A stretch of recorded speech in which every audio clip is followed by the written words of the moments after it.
ګلا خان دلته کې راوتې تاسو د دومره کسان دي دا شاول لګیا دی دا مسله څه ده؟ بسم الله الرحمن الرحیم. ستا ډېره مهرباني وه چې تا زموږ نه سهار نه راغلي وه ستا زموږ تپوس وکړو.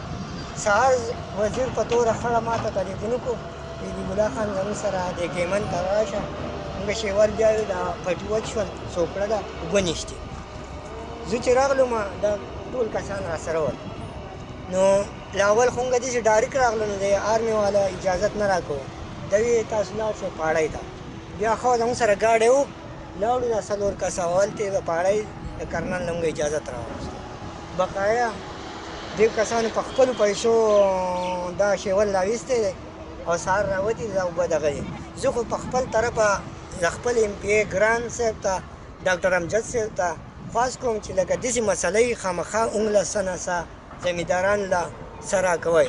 بل دا چې خپل د علاقې کوټې مشران کم ته تنظیم خلک دی او د خوړ پیسې علي یا داسې به وایي چې ترقي یافته کارونه کوو نو سیمټ او دا کوڅې موسې خو مو ښه خبره ده خو اوبه لازمي شی دی. او زه ناظم صاحب ته هم خواست کوم داسې ډاکټر عزت دی پکار دی دا د ویم هم مسله ده د ګورتۍ هم ده د لنډاکي پورې دا ټوله مسله ده. موږ ټول یو وروڼه یو چې دې وروڼو سره موږ خامخا امداد دا ډاکټر امجد له او هغه چې دی مونږ ورته درخواست وکړو نو هغه وایي چې زه به 10,000 روپۍ مونږ وایي دا شی د 10,000 روپیو نه دی. مونږ بیا په قوم کې چانده وکړله او مونږ هغه شی په خپله باندې وکړو. په هغه ورځو تللي وو اوس لکه ټایم ماته پوره داسې د علم نور نشته خو دی د عمرې نه راغلی و. په خپلو کې چنده کوئ دا پیسې راغونډې کوي د دې څه ترتیب دی او بیا د دې ولې د پاکولو تاسو ته تکلیف څومره دی؟ اعوذ بالله من الشیطان الرجیم. بسم الله الرحمن الرحیم. پرو سکال په دې منی کې دې ولې چې موږ رالو دې نه ټکي اوبه نه راکړي. موږ د دې شینګردر نه شیول راویستو دې له ما خپلې روپۍ 12,500 روپۍ ورکړې د دې ځینه واله دا ولم دا کوز سره پوره کېدله.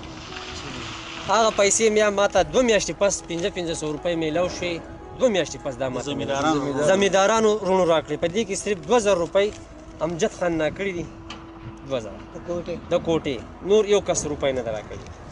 اوس مطلب داسې دی چې دا شیول موږ راویستی دی دې مشر ورور ته مو وینا کړې ده دا مشر ورور چې اوس عظیم شوی دی نو دې زموږ سره سهار نه راغلی دی او ولاړ دی تر دې پورې هر توهر دا پیسې دا بل چیټ چې دی دا موږ راغونډې کړې 20 کسان موږ مطلب داسې د لنډاکي دونه دغه دی خو موږ زمیندار راغونډې کړي ګجر صحیح ده.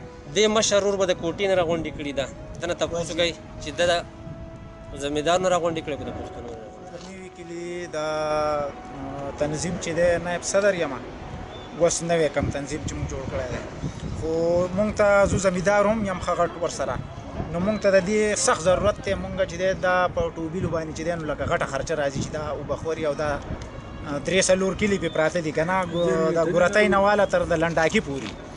نو زه د ډاکټر صاحب ته دا خواست کوم چې یاره زموږ سره په دې کې چې دی نو څه مرسته وکړي د دې زمیندارو سره چې په دې باندې لږ اسانه شي.